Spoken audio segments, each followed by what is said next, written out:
तो आइए आज का लेक्चर स्टार्ट करते हैं एक कोट के साथ में। और जो हमारा कोट है वो है, सफलता तभी मिलती है जब आपके सपने आपके बहानों से बड़े हो जाते हैं। देखिए, बहाने तो ना पढ़ने के कितने भी हो सकते हैं कि आज लाइट नहीं आ रही, आज मन नहीं, आज थोड़ा सर में दर्द है, आज चलो दोस्तों से मिलाते हैं। बट अगर आपका कोई सपना है तो उसके लिए आपको सिर्फ एक वजह की ज़रूरत है। अगर आप पढ़ना चाहते हो तो आज के लेक्चर के लिए उसी वजह की ज़रूरत चाहिए, क्योंकि आज का लेक्चर होने वाला है काफ़ी फैक्ट वाला और बहुत सारा डेटा है आज के लेक्चर में। क्योंकि देखिए, मैंने ना यूपीएसआई, एसएससी और बहुत सारे इस लेवल के एग्ज़ाम्स के जो क्वेश्चंस पेपर हैं उन्हें बहुत अच्छे से देखा है, कम से कम बहुत सारा 4-5 घंटे लगा के इस लेक्चर को तैयार करने से पहले। और मैंने कोशिश करी है कि उन एग्ज़ाम्स में जो भी क्वेश्चंस आए हैं उन सारे फैक्ट्स को, उन सारे क्वेश्चंस को जो इस टॉपिक से रिलेटेड हैं इस वीडियो में ला सकूं। और इस वीडियो को बनाने के लिए काफ़ी मेहनत करी है, बहुत जगह से डेटा देखा है और मैंने सारी कोशिश करी है कि इसमें कुछ भी गलत ना हो। कई कई बार चेक किया है, फिर भी अगर एक दो कोई इंसान के नाते मिस्टेक हो जाती है तो मैं वो नेक्स्ट वीडियो में करेक्ट कर दूंगी। वैसे तो कोई चांस, बहुत ही कम चांस है कि कोई इसमें कहीं रिटन मिस्टेक होगी। तो आइए चलिए स्टार्ट करते हैं। और अब तक की जो हमने वीडियो में पढ़ा है कि भारत संविधान का इतिहास क्या रहा है, जो ब्रिटिश और ताज शासन में भारत के इतिहास पर किन किन चीज़ों का फ़र्क पड़ा है, हमने वो लास्ट 3 वीडियोज़ में देखा है। और जो लास्ट वीडियो में मैंने क्वेश्चंस तो आपसे पूछे नहीं थे, जो भी पूछे थे वो साथ साथ बता दिए थे। तो अब इसलिए डायरेक्ट आज का लेक्चर शुरू करते हैं। देखिए, आज के लेक्चर में हम देखेंगे कि जो संविधान का निर्माण है, जो अपना इंडियन कॉन्स्टिट्यूशन है, वो कैसे बना है, उसके लिए क्या क्या समितियां बनी हैं और क्या क्या लोगों ने, जैसे कि doctor B are Ambedkar ji और जो भी हमारे उस टाइम के मुख्य महान आदमी थे, जैसे गांधी जी और क्या कहते हैं डॉक्टर राजेंद्र प्रसाद, जितने भी थे उन लोगों का क्या क्या सहयोग रहा है, कब कब संविधान सभा की बैठक हुई है। तो देखिए, मतलब इसमें इतना सारे फैक्ट्स है, डेटा है और तारीख है। सब पूरे कॉन्स्टिट्यूशन में जो सबसे ज़्यादा तारीख और फैक्ट है और डेटा है वो इसी में याद करना है। तो आप चिंता ना करिए, मैंने इन सारे डेटा को बहुत अच्छी तरह एक जगह लाके लिखा है, बहुत मेहनत करिए सारे डेटा को एक जगह लिखने में। तो आप भी वीडियो देखिए, 1-2 बार वीडियो देखिए, याद हो जाएगा, इतना कुछ कठिन नहीं है। और साथ साथ मैं चीज़ों को रिलेट कराती चलूँगी और कुछ आप करना। तो चलिए स्टार्ट करते हैं कि देखिए, भारत में जो संविधान सभा है जिसने हमारा संविधान बनाया था, उसकी जो विचार का गठन था कि संविधान सभा होनी चाहिए, वो एम.एन. रॉय ने रखा था 1934 में। कब रखा था? एम.एन. रॉय ने 1934 में, ठीक है। और 1935, इसके 1 साल बाद, ऐसे चीज़ों को रिलेट कीजिएगा कि 1934 में एम.एन. रॉय ने संविधान सभा का गठन रखा और उसके बिल्कुल 1 साल बाद में जो भारतीय राष्ट्रीय कांग्रेस थी, जो कि 1885 में बनी थी, जिसके संस्थापक थे ए.ओ. ह्यूम, ने पहली बार भारत में संविधान निर्माण के लिए जो आधिकारिक रूप मतलब ऑफिशियल रूप से, यहाँ पे आधिकारिक रूप का मतलब है कि जो कांग्रेस है, जो उस टाइम पे राष्ट्रीय कांग्रेस थी, भारतीय राष्ट्रीय कांग्रेस, अगर वो कोई कानून पास कर देते थे, वो लोग जो उनकी कमेटियां होती थी, समितियां, उनकी बैठक में, तो उसे कहा जाता था आधिकारिक रूप से। तो उन्होंने 1935 में पहली बार आधिकारिक रूप से बोला था कि हमें संविधान सभा चाहिए। तो क्वेश्चन हो गया कि भारतीय राष्ट्रीय कांग्रेस ने पहली बार कब बोला था कि उन्हें संविधान सभा चाहिए? उन्होंने ये बोला था 1935 में। तो चलिए अब आगे बढ़ते हैं। तो अब उन्होंने 1935 में संविधान सभा की मांग कर ली है कि हमें संविधान सभा चाहिए। तो अब 1940 में आता है अगस्त प्रस्ताव, जिसे कहा जाता है अगस्त ऑफर। ये क्या है कि ये पहली बार जो भारत ने जो संविधान सभा की मांग करी है वो उसमें ब्रिटिश राज्य के द्वारा स्वीकार किया गया है। मतलब कि उन्होंने थोड़ा स्वीकार कर लिया कि चलो देखते हैं कि आपके लिए संविधान सभा बनाने की कोशिश करेंगे, जिसमें देखा जाएगा कि आप कैसे संविधान बनाओगे। तो इस टाइम पे जो अगस्त ऑफर आया था, उस टाइम पे जो वाइस रॉय थे वो थे लॉर्ड लिथगो। क्या थे? सॉरी, प्रोनाउंसिएशन में थोड़ी दिक्कत हो रही है क्योंकि अजीब सा नाम है। तो आप कौन थे वाइस रॉय अगस्त प्रस्ताव में? Lord Lithgow. कौन थे?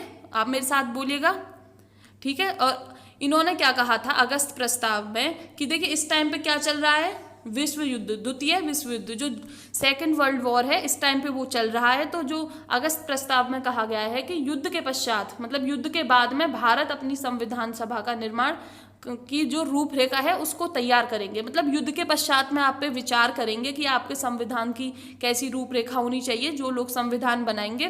तो इन्होंने बात करी है संविधान सभा की, ठीक है। तो बट फिर इसके बाद में भी लोग नहीं मानते हैं, और उधर ब्रिटेन की वर्ल्ड वॉर 2 में हालत हो रही है खराब, तो उन्हें चाहिए भारतीयों का और सहयोग। तो भारतीयों के और सहयोग के लिए आता है 1942 में क्रिप्स प्रपोजल, जिसे हिंदी में कहेंगे क्रिप्स प्रस्ताव। और जो इस, क्योंकि द्वितीय विश्व युद्ध में गंभीरता ब्रिटेन की हालत खराब हो चुकी थी, तो इसलिए वो भारतीयों का सहयोग उन्हें ज़रूरी था। तो जो इस प्रपोजल को लाए थे वो थे सर स्टैफोर्ड क्रिप्स, जो कि एक ब्रिटिश कैबिनेट के मिनिस्टर थे। और इन्होंने कहा था कि अगर स्वतंत्र संविधान के निर्माण के लिए कि कैसे स्वतंत्र जो संविधान बनेगा उसके एक प्रारूप के साथ में भारत आए थे कि आप कैसे स्वतंत्र संविधान बनाओगे, ऐसे ऐसे करके कि आपकी सभा ऐसे बन जाएगी। बट ये जो क्रिप्स प्रस्ताव है इसे मुस्लिम लीग ने मना कर दिया कि भाई हम नहीं मानते आपका ये प्रस्ताव, क्योंकि आप तो एक ही देश के बारे में बात कर रहे हो और हमें तो भारत का विभाजन चाहिए, हमें अपने लिए अलग देश चाहिए। और मुस्लिम लीग ने कर दी थी 2 संविधान सभा की मांग। जी हाँ, इन्होंने कर दी थी 2 संविधान सभा की मांग, इसीलिए इन्होंने क्रिप्स प्रस्ताव को ठुकरा दिया था। तो देखिए जल्दी से इतना रिवाइज कर लेते हैं, क्योंकि इसमें है बहुत सारे डेट हैं, बहुत सारे नाम हैं, तो आप साथ साथ रिवाइज करते चलेंगे तो आसान रहेगा। 1934 में जो पहली बार संविधान सभा के गठन की जो मांग विचार किया था वो किया था एम.एन. रॉय ने। 1 साल बाद में जो कांग्रेस ने आधिकारिक रूप से संविधान सभा की मांग कर दी थी, और इसके लिए 1940 में आया था अगस्त प्रस्ताव, और फिर बाद में आया था क्रिप्स प्रपोजल, जिसने लोगों को, भारतीय लोगों का सहयोग मांगा था कि हमारा वर्ल्ड वॉर 2 में आप सहयोग दीजिए। और पर ये क्रिप्स प्रपोजल को कर दिया था अस्वीकार मुस्लिम लीग ने, क्योंकि वो चाहते थे कि 2 संविधान सभा बने। तो अब क्रिप्स प्रपोजल के बाद में आता है कैबिनेट मिशन। कैबिनेट मिशन आता है 1946 में। ये कब आता है? 1946 में, मार्च 1946 में ये भारत आता है, और कुछ टाइम बाद 16 मई 1946 को अपनी योजना प्रकाशित करता है। मतलब 24 मार्च में ये भारत आ गया है, और मई में इसने अपनी योजना, अपने प्लान बताए हैं कि किस किस तरह से जो संविधान सभा है वो बनेगी, और भारत को, लोगों को उस पर, जो भारत के नेता थे उनको विचार करने के लिए बोला। तो देखिए इसमें थे 3 सदस्य। कौन थे? 3 सदस्य।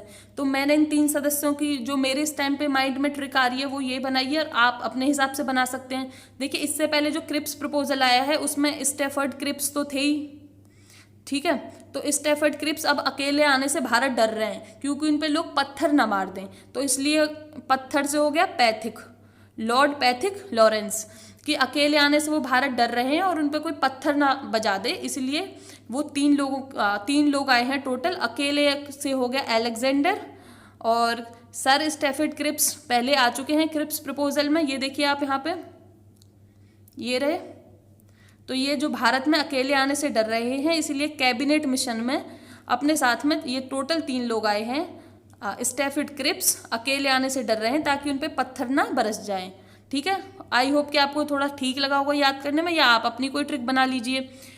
तो मुस्लिम लीग की जो 2 संविधान सभा की जो इन्होंने मांग करी थी अभी पहले क्रिप्स प्रपोजल में, इन्होंने मना कर दिया कि हम कोई 2 संविधान सभा आपको नहीं देंगे, आप एक ही संविधान सभा से काम चलाइए। तो स्टार्टिंग में उन्होंने मुस्लिम लीग के सामने कुछ ऐसी योजना रखी कि आपको इतनी पावर दे देंगे, आपको ये कर देंगे। तो मुस्लिम लीग के लोग थे वो संतुष्ट हो गए, तो इसीलिए एक संविधान सभा के लिए वो मान गए। आपने देखा होगा जो लास्ट लेक्चर में हमने अंतरिम सरकार पढ़ी थी, तो उसमें कुछ मुस्लिम लीग्स के भी अध्यक्ष थे, सदस्य थे, तो आप उससे देख सकते हैं अगर आप भूल गए हो तो लास्ट लेक्चर में। तो अब देखिए संविधान सभा का गठन जो हुआ है, हमारी जो संविधान सभा थी वो कैबिनेट मिशन के आधार पे हुआ है। जो संविधान सभा बनी थी वो किसके आधार पे बनी है? मेरे साथ में बोलिए, कैबिनेट मिशन के आधार पर। तो देखिए अब ये देखते हैं कि संविधान सभा का गठन हुआ कब था। अब देखिए इसमें बहुत सारे तारीख आएंगी, तो आपको याद रखनी है, तो मैं रिलेट कर रही हूँ, और ये वीडियो 2-3 बार देखोगे तो आप याद हो जाएगी, ठीक है। तो कैबिनेट मिशन के तहत में नवंबर 1946 में संविधान सभा का गठन हुआ है। किसके तहत हुआ है बोलिए? कैबिनेट मिशन के तहत। कब हुआ है? नवंबर 1946 में। तो और आगे देखते हैं। अब संविधान सभा बनी है तो भाई उसमें लोग भी होंगे, सदस्य भी होंगे। तो उसमें कितने सदस्य थे? टोटल थे, अभी तक यहाँ पे भारत पाकिस्तान का बंटवारा नहीं हुआ है, तो जो टोटल सदस्य थे दोनों भारत पाकिस्तान के मिला के वो थे 389। कितने थे? 389, जिसमें से 296 सीट थी वो ब्रिटिश भारत की थी और 93 सीट थी वो देसी रियासतों की थी। देसी रियासतें कौन है? जैसे कि कश्मीर हो गया, हैदराबाद हो गया, जिनमें राजा, जैसे हैदराबाद के नवाब थे, जो ये राजा लोग थे वो रूल करते थे, शासक करते थे, उसे इसीलिए देसी रियासत कहा गया है। तो इन दोनों को मिला के होती है टोटल 389 सीट्स। तो जो 296 सीट्स हैं, इनमें से 292 सीट्स हैं वो 11 गवर्नर प्रांत से ली गई हैं। अब ये गवर्नर प्रांत कौन से हैं? जिनमें कि जो उनके हेड थे वो थे गवर्नर, और ये एग्जाम्पल है मद्रास, बॉम्बे, संयुक्त प्रांत का यूनाइटेड प्रोविंस, जो कि पहले यूपी हुआ करता था, कुछ अब भाग जिसका अब तोड़ दिया गया था, और पंजाब और बंगाल, और भी हैं इसमें नाम। और देखिए 4 हैं मुख्य आयुक्त। जो ये 296 में से 292 तो ये 11 गवर्नर प्रांत वाले हो गए। 4 का चयन हो गया मुख्य आयुक्तों से, जिसे इंग्लिश में कहा जाएगा चीफ कमिश्नर प्रोविंस। मतलब कि ये एरिया इतने ज़्यादा बड़े नहीं थे कि जिनको पे ब्रिटिश सरकार को गवर्नर बिठाना पड़े, इसलिए यहाँ पे चीफ कमिश्नर जो मुख्य आयुक्त के हिसाब से काम चला रहे थे। तो ये थे दिल्ली, अजमेर, कुर्ग और ब्रिटिश बलूचिस्तान। ये ब्रिटिश, अब जो बलूचिस्तान है इस टाइम पे ये पार्ट है पाकिस्तान का, और जो यहाँ के लोग हैं अभी वो पाकिस्तान से आज़ादी की डिमांड करते हैं कि हमें पाकिस्तान से अलग कीजिए, क्योंकि यहाँ के लोगों का बहुत शोषण होता है, ना ही पाकिस्तान में कोई ध्यान रखा जाता है। ये वही बलूचिस्तान है अब जब उस टाइम पे वो पाकिस्तान के साथ में मिला था। तो कौन थे 4 आयुक्तों, मुख्य आयुक्तों के प्रांत? दिल्ली, अजमेर, मारवाड़, ये क्या लिखा हुआ है, मोरवाड़ा और कुर्ग और ब्रिटिश बलूचिस्तान। ठीक है, आशा करती हूँ कि आपको थोड़ा समझ आ गया होगा। एक बार और रिवाइज करा देती हूँ। जो टोटल सदस्य थे वो थे 389, 296 थे ब्रिटिश भारत के और 93 थे देसी रियासतों के। ठीक है, और आप इतना ना फैक्ट देख के घबराइए मत, मैंने चीज़ों को बहुत एकदम रिलेट कर करके लिखा हुआ है, आप भी देखेंगे तो याद हो जाएगा। और देखिए यूपीएसआई का पेपर है तो इतना बड़े लेवल की जॉब है सब इंस्पेक्टर की, तो उसमें क्वेश्चन तो थोड़े डीपली आएंगे ही। अब ये तो नहीं है कि आप एकदम ऊपर ऊपर से पढ़ने की सोचो, मेहनत करने की ना सोचो। अब जब इतनी बड़ी पोस्ट के लिए कर रहे हो तो उतनी बड़ी मेहनत करनी पड़ेगी। तो देखिए, और इसमें क्या था, जो ये लोग हैं, जो ये सीट हैं, ये सदस्य हैं, कैसे चुने गए हैं कि लगभग 10 लाख लोगों पर एक सीट होगी, कि 10 लाख लोग हैं तो वहाँ पे एक सीट दे देते हैं। और ये सीट किस हिसाब से है? जो ब्रिटिश प्रांत है, जहाँ पे ब्रिटिश प्रोविंस है, वो किस हिसाब से है? 3 समुदायों में इनको बांट दिया गया है, मुस्लिम, सिख और सामान्य। मुस्लिम, सिख, सामान्य। सामान्य में कौन होंगे? जो मुस्लिम और सिख को छोड़कर। सामान्य में वो सारे लोग आएंगे जो ना तो मुस्लिम हो और ना सिख हो। तो 3 समुदाय कौन से हो गए? आशा करती हूँ कि आपको समझ आ रहा होगा। और देखिए सीधा क्वेश्चन है कि क्या संविधान सभा पूरी तरह से चुनी गई थी या पूरी तरह से नामांकित थी? तो देखिए संविधान सभा आंशिक रूप से तो चुनी गई थी और आंशिक रूप से थी नामांकित, मतलब कि पूरी तरह से कुछ नहीं थी। देखिए कुछ लोग तो वहाँ पे चुने गए थे, वो भी आंशिक रूप से। डायरेक्ट जो उस टाइम पे लोग थे, हमारे दादा परदादाओं ने उन्हें जाके नहीं चुना था जो संविधान सभा के अध्यक्ष थे, वो सदस्य थे, और ना ही उन्हें नामांकित किया, आंशिक रूप से नामांकित किया गया था।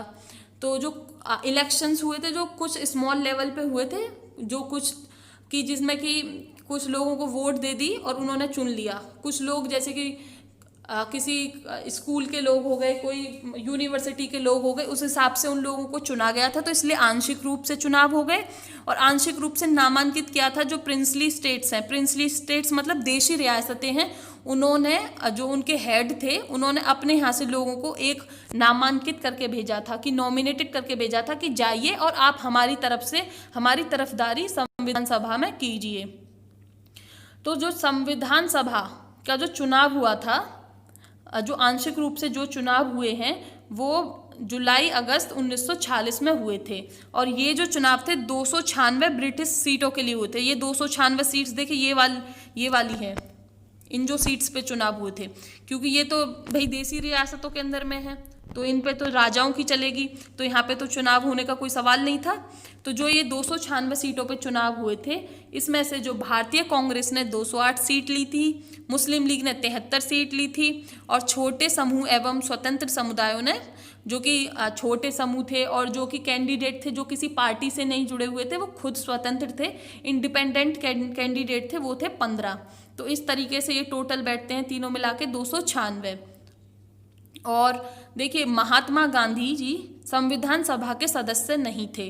क्वेश्चन आ सकता है कि क्या महात्मा गांधी जी संविधान सभा के सदस्य थे? नहीं थे। ठीक है, आप इतना याद रखिए। और देखिए, अब थोड़े फैक्ट्स हैं, याद रखिए, रिलेट कीजिए, आराम से हो जाएगा, कोई टेंशन वाली बात नहीं है। और संविधान सभा की पहली बैठक, जो पहली बार वो बैठे थे, संविधान सभा का चुनाव हो गया, राजाओं ने अपने प्रतिनिधियों को भेज दिया, और उधर से जो ब्रिटिश सरकार है उनके लोग चुने जा चुके हैं, गवर्नर से और चीफ कमिश्नर स्टेट से। तो जो पहली बार जो बैठक हुई है, सीधा क्वेश्चन, 9 दिसंबर 1946। कब हुई है? 9 दिसंबर 1946। केवल इसमें 211 ही लोग आए थे। क्यों 211 लोग आए थे? क्योंकि कुछ लोगों ने जो देसी रियासतें थी उन्होंने आने से मना कर दिया था, क्योंकि वो डर रहे थे कि शायद हमारे पास जो थोड़ी बची कुची शक्तियाँ बची हैं कहीं ये भी ना चली जाए। और इसका मुस्लिम लीग ने कर दिया था बहिष्कार, इसीलिए इतने कम लोग थे पहली बैठक में। और अब पहली बैठक होगी, लोग बैठेंगे तो भाई उनका कोई अध्यक्ष तो होगा ही। जब इतने सारे लोग बैठ रहे हैं, उनको अपने हिसाब से चलाएगा कौन? तो जो इस समय जो सबसे वरिष्ठ जो अध्यक्ष, जो उनके सदस्य थे संविधान सभा के, वो थे सच्चिदानंद सिन्हा। कौन थे? सच्चिदानंद सिन्हा। उनको बना दिया था अस्थायी अध्यक्ष। देखिए, आप इसे कैसे याद रखेंगे? सच्चिदानंद सिन्हा को देखो, यहाँ पे से आ रहा है और एस माने होता है सीनियर। एस माने क्या होता है? सीनियर। और सीनियर माने क्या होता है? वरिष्ठ। तो जो वरिष्ठ थे उनको ही अध्यक्ष बनाया जाना था, क्योंकि वो सबसे बड़े थे। तो एस से हो गया सच्चिदानंद और सिन्हा, और एस से ही होता है सीनियर से होता है वरिष्ठ। तो सच्चिदानंद सिन्हा वरिष्ठ हो गए और इसलिए वो अस्थायी अध्यक्ष बना दिए गए। और ये प्रैक्टिस, ये जो तरीका है, कहाँ से लिया गया है? फ्रांस से। और इसके बाद में अब स्थायी सदस्य भी चुनना था, जो परमानेंट सदस्य अध्यक्ष हो। तो वो कौन थे? डॉक्टर राजेंद्र प्रसाद। वो कब चुने गए थे? 11 दिसंबर 1946 में। देखिए, इस टाइम पे जो 9 दिसंबर 1946 को बैठक हुई है, उस दिन तो बने हैं अस्थायी अध्यक्ष सच्चिदानंद सिन्हा, और उसी के 2 दिन बाद में जो स्थायी अध्यक्ष बने हैं वो बने हैं डॉक्टर राजेंद्र प्रसाद। ऐसे आपको ये दोनों डेट अलग अलग याद करने की जरूरत नहीं है, ये डेट याद कीजिएगा और इसके 2 दिन बाद में इनको परमानेंट अध्यक्ष बना दीजिएगा। ठीक है। और उस टाइम पे देखिए, ये जो तेज बहादुर सापरू जी और जयप्रकाश नारायण जी को संविधान सभा की, जो उन्हें बोला था कि आप आइए और हमारी संविधान सभा में अध्यक्ष बनिएगा, बट उन्होंने मना कर दिया था। उनके कुछ मतभेद थे उस टाइम पे लोगों से, और जो नेता थे, तो उन्होंने मना कर दिया था कि हम आपकी संविधान सभा में नहीं आएंगे। और एक फैक्ट ये भी कि संविधान सभा में महिलाओं की संख्या थी 15, और जो संविधान सभा के उपाध्यक्ष थे, ये तो अध्यक्ष थे प्रेसिडेंट, और ये थे वाइस प्रेसिडेंट। उपाध्यक्ष थे, ये थे डॉक्टर एच.सी. मुखर्जी, डॉक्टर एच.सी. मुखर्जी और वी.टी. कृष्णाचारी। ठीक है, आपको याद हो गया होगा।